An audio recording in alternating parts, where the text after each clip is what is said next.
Oh, Vaughn, you silly salamander, what are you gonna do with that cheese grater? Oh my god! Hello there, everyone, and welcome back to Canine Cannibalism. Today, we are going to be taking a look at Genital Grinder by Ryan Harding. The book is 158 pages, broken up into 7 stories, and a forward and an afterword. Text is pretty big, you could read it in a sitting if you were very interested in the material. I'm not going to give you a blurb, aside from a bunch of fucked up shit happens, because, again, 7 stories, and then a forward and an afterward. There is a through line through all of the stories. Like, they're all set in the same general area, but it's got a whole bunch of different shit going on in all of them. We'll get to it. I'm going to be doing a bunch of different things in this video. First and foremost, trigger warning. As always, tell you what's in the book, what's not in the book, what you got to worry about if you get triggered by certain things. Also, going to be doing a review, a spoiler-free review, and then also we're going to be doing spoiler stuff, including a plot summary. I'm going to be reading you some of the lines that I really enjoyed, telling you about some of the extremely disturbing scenes, and then also if I have to say anything else review-wise for the plot that is a spoiler, I will give you a spoiler warning for that as well. That will come after I have already given the spoiler warning for the plot summary and stuff. And yeah, it's going to be great. So stick around. I gotta stop doing that. God, stick around, but not with the fucking finger guns. Holy shit. We're gonna jump right into a trigger warning now. If you were to pick up a copy of Genital Grinder and read it, you would find all of the following: the obligatory gore, torture, mutilation, death, blood, viscera, every part of the human body being destroyed systematically. Now, with that, you also have genital mutilation. A lot of genital mutilation, as the title of the book would suggest. However, we do have a new thing. Obviously, you have the penile mutilation and the testicular mutilation. But we also have the mutilation of female genitals. So that's something new. Also, there's cannibalism. And then there's a healthy or unhealthy handful of sexual assault or sexual abuse throughout the book. So that includes things like sexual assault, rape, lots of necrophilia and mentions of necrophilia, and then lots of kind of incest and more and more mentions of incest, like mentions of incestuous things, not a lot of on the page descriptions, but it's there. And then you have general filth, including, but not limited to, and I am going to heavily stress to anyone who wants to read this book but gets triggered by things, don't, because even if it's not here, there's a chance I might have just missed it. There are so many things in this book. It is quite astonishing. But let's just get into the general filth category, shall we? You have cum eating. You have the forceful insertion of maggots into the urethra. You have the ingestion of female hygiene products, more mentions of that. And then you also have mentions of drinking period blood. You have mentions of coprophilia. Nothing on page, but brief mentions of it. You have extremely descriptive mentions, or extremely descriptive scenes, involving sores, weeping sores, pus, the ingestion of pus, that kind of thing. You also have the ingestion of vaginal discharge, specifically vaginal discharge as the result of an STD. You also have forceful sounding, as in sexual assault with penetration of the male urethra. You have the utilization of snot as lubricant for sexual acts, and piss and urephilia, and miscarriages, or a miscarriage. and then the subsequent ingestion of that miscarriage. So, it's a lot. One of the two things that I wrote down was, holy fuck, I had forgotten. Because holy fuck, had I forgotten the sheer extent of the depravities within this book. This shit puts a lot of the stuff Sod wrote about in the 120 Days to shame. Now, none of it made me gag. None of it made me nauseous. None of it made me even slightly queasy. And a lot of it made me laugh. But oh my god, is the shit in this book absolutely fucked. Fucked. It's just fucked. However, I have made it no secret that I love this fucking book. And that still stands true. There are 7 stories in this book, as I said. And they range in, there's a great range in their quality. The stories are as follows. You have Damaged Goods, Sharing Needles, Genital Grinder, A Snuff Film in 5 Acts, Development, Emissary, Genital Grinder 2, Dismembered, and First Indications. As I said, wide range in quality. Personally, I enjoy the Genital Grinder saga, which is Damaged Goods and then Genital Grinders Part 1 and 2. Those are my favorites. To use my Spectrum example again, I often put Genital Grinder at the far end of the crazy shit. I love the far end of the crazy shit. That is those 3 stories. The other ones are iffy. Final Indications is very artsy-fartsy and Lovecraftian, and I very much enjoyed it, but it's also convoluted and a little weird to read, and that's all I can really tell you without spoilers for that one. Emissary, I mean, given what he says, Harding says in his afterword, it was written specifically as like the result of watching mixtapes and stuff. The story involves mixtapes or video mixtapes, shockumentaries, that sort of thing, monofilms. And he says it was a result of watching those that he wrote that as like a gross out thing, kind of. It very much reminds me of The Dritifulist, which I still cannot personally believe that story has so many people like that story so much. It reads the same as like somebody who found out about something disturbing and then decided to write a story around it.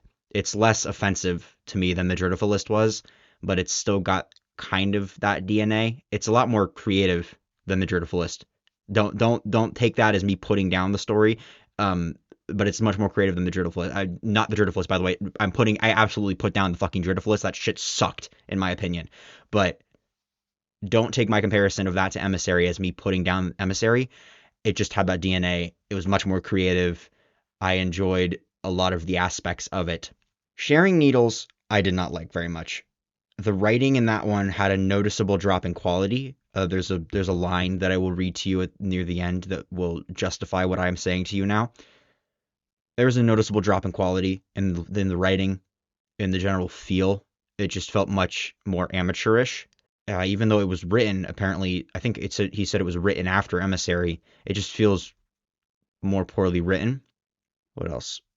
That pretty much covers it. A lot of my review stems from just my enjoyment of the book, and that mostly stems from the things that happen in the book that I can't tell you without spoilers. I will tell you, however, the foreword. The foreword was written by Edward Lee. It's quite interesting. So he does the thing that the guy, whoever wrote the fucking foreword for Hog, did.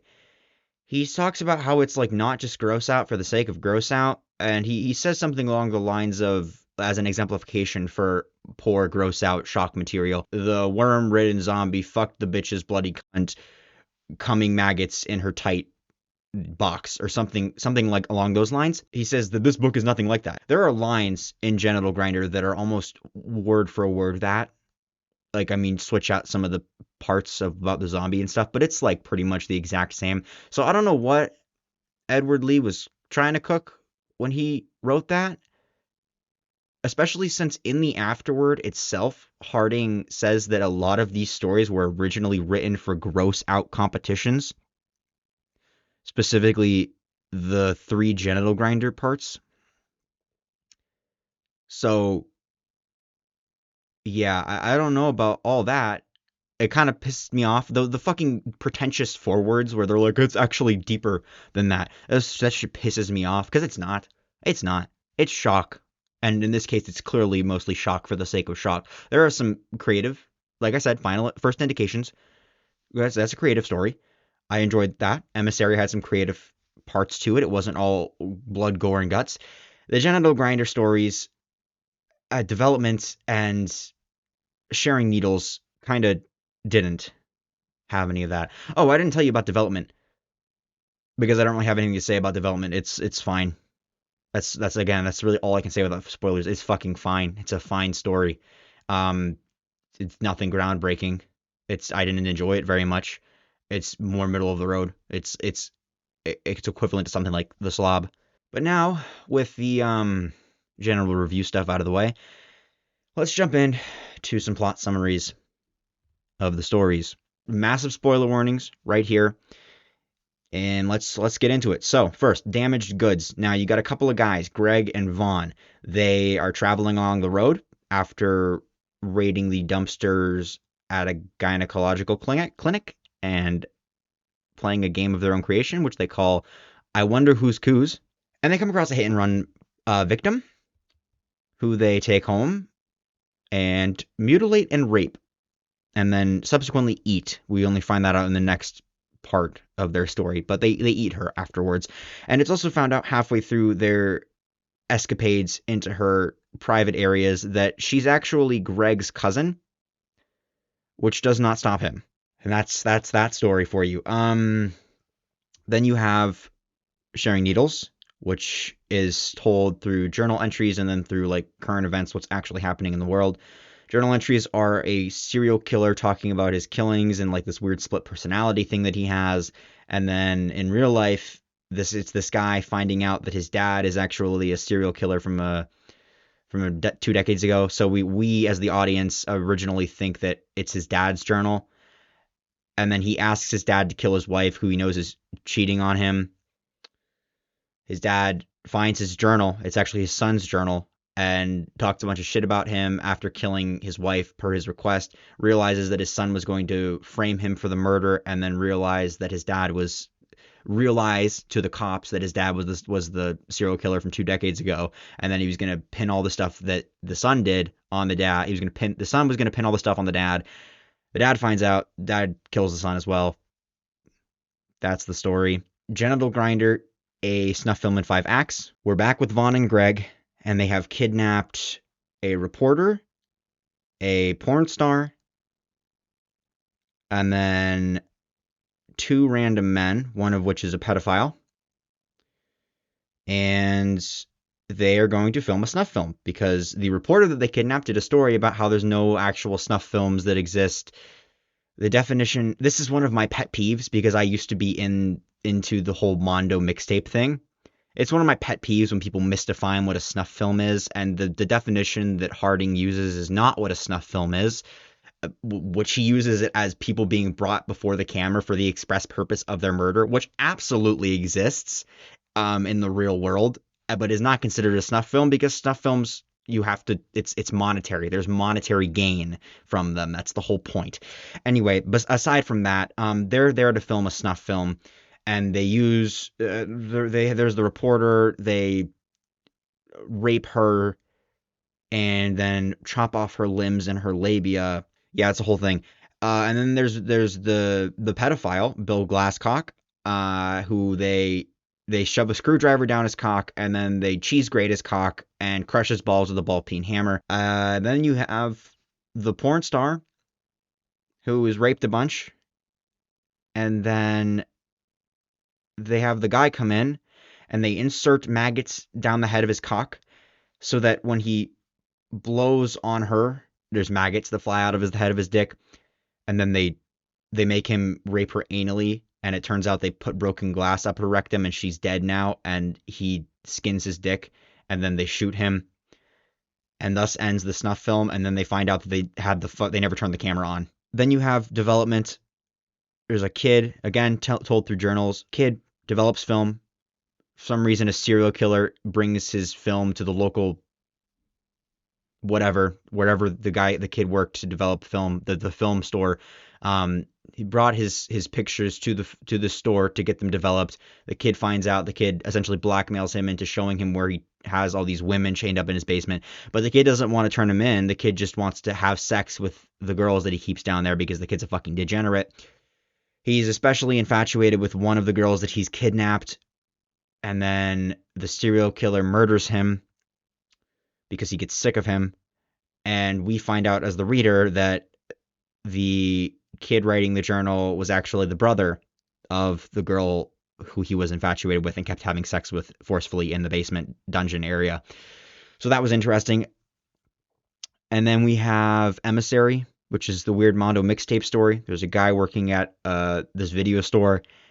He watches these mixtapes. He likes them. He sees an actor from one of the mixtapes that he's watched, and he's like, oh, these must be fake then. But then he has like some sort of weird spiritual awakening where he where he sees all of the actors or whatever and realizes he's like supposed to deliver these visions unto reality. So he ends up enacting a bunch of the crimes that he's seen in the mixtape. I kind of like that story. It's very artsy and weird. Then you have Genital Grinder 2, Dismembered, which is, yes, that's a play on words. There's a hyphen between the dis and the membered, so the removal of the member. Vaughn and Greg are back again. They hatched a plan to steal a rich man's penis. During his blowjob appointment in the back of a seedy strip club, they accidentally cut off the wrong guy's penis. They take it to their friend's house. The guy's penis who they cut off follows them. They're at the friend's house. The friend is a crazy serial killer Joseph Mangala type, who has a bunch of women chained in his basement, has like an art display of a man who's like been severed up the center and is like hanging from the ceiling. He's got a syphilitic mother in the attic who he has frequent sex with. His cock is covered in sores. There's a bunch of depraved shit that goes on. The guy whose penis they cut off shows up and tries to kill them. There's a whole fight scene. It's actually pretty funny. It's like cartoon logic. They end up like putting some of his guts that have come out through a stab wound into the fucking garbage disposal and turning it on, and then putting it into a sausage grinder and turning it on, or cranking it. It operates like with cartoon logic. It's pretty good. And then you have First Indications, which is really fucking weird and hard to understand, and I'm operating a lot of like what I perceived the story to be. So apparently after the year 2000, and this is being written as almost a journal, it's actually, we learn that it's a fucking informational pamphlet, like a medical informational pamphlet. But essentially after the year 2000, the world ended. But it's really I can't tell what he actually means by that, because there are scenes where like let me explain some more. This guy was sure that the world was going to end, as was everyone else, but then it doesn't, and it was mostly due to, I'm assuming, like Y2K and stuff. And then he's like completely lost in the world, and he realizes that no one is making any more strives to be unique anymore. And then this woman approaches him, and he finds this group of artists that can literally change reality as they see fit. And their theory is that the world ended, but I think they're referring to reality itself ending. But then there are some, it's really fucking confusing. But anyway, they can change reality.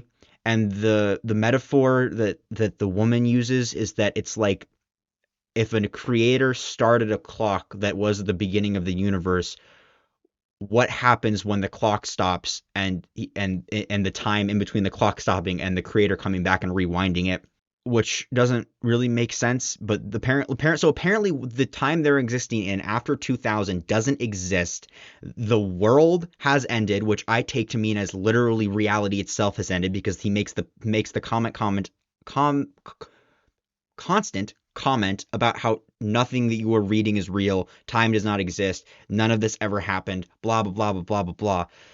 Anyway, they do a bunch of really weird shit, changing reality, testing out their new powers, and then they give themselves all physical deformities and create a new disease And that's what the informational pamphlet is about the symptoms of the disease. And by making the pamphlet and all of the art about its effects and sculpting the virus, they bring it into existence, and the deformity they have protects them because they've written it to be that way.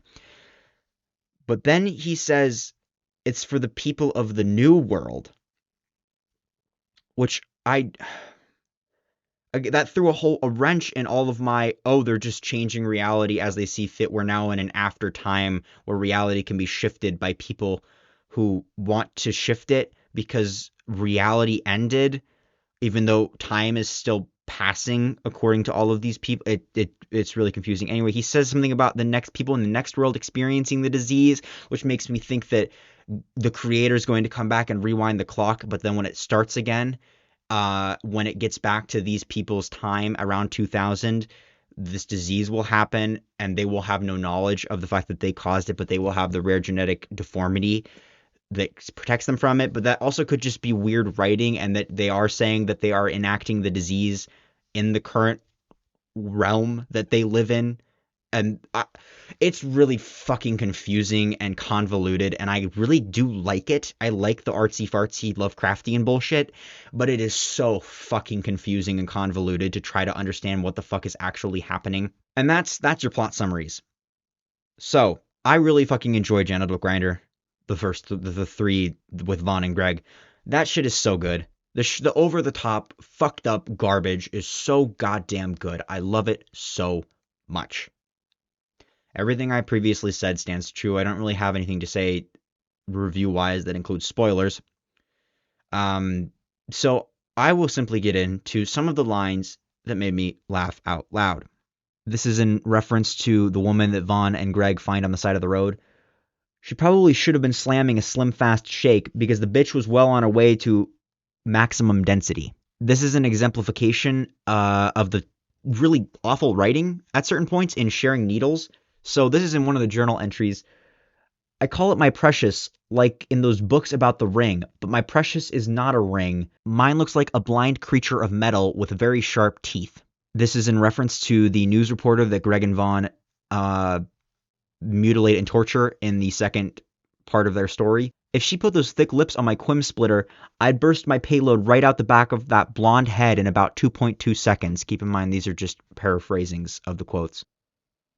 And yeah, I mean, I pretty much told you all of the really disturbing shit that happens. There's an aborted fetus in a Tupperware that Vaughn snacks on a little bit.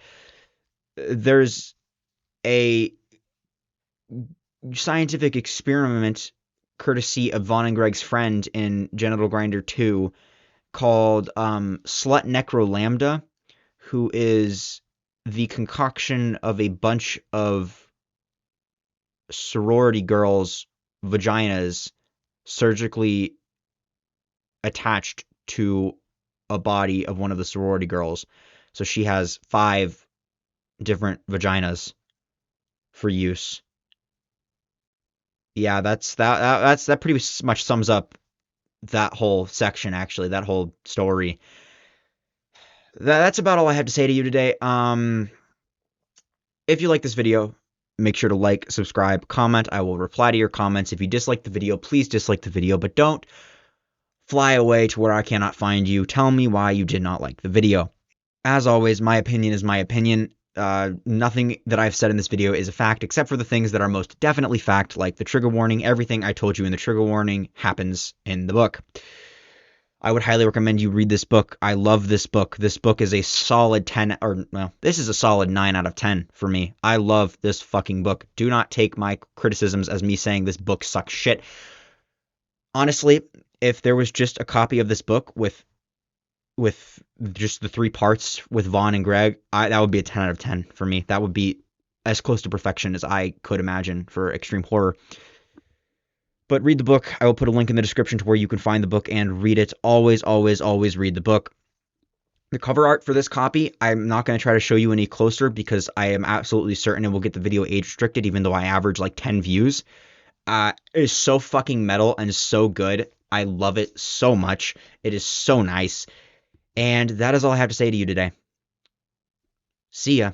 You know, there's a conversation to be had here about what happens to Bill Glasscock, the pedophile, right? I mean, on one hand, he's a pedophile, and I don't say that as in what I really should say is he's a child sex offender. He goes out and purposefully videotapes underage girls with the purpose of getting off to them, right? So should I feel bad for him that he gets tortured and mutilated? I don't know, because Vaughn and Greg had no idea that he did that. There was just they would have picked any random guy who had a video recorder. But it's really easy to not feel bad for him because he's an offending pedophile, right? But simultaneously, does the punishment fit the crime? You know, like I mean, he is tortured beyond belief when it doesn't really seem he actually has done anything physical with anyone. I don't know, just something to think about. These are the deep philosophical questions you can expect from the Canine Cannibalism channel.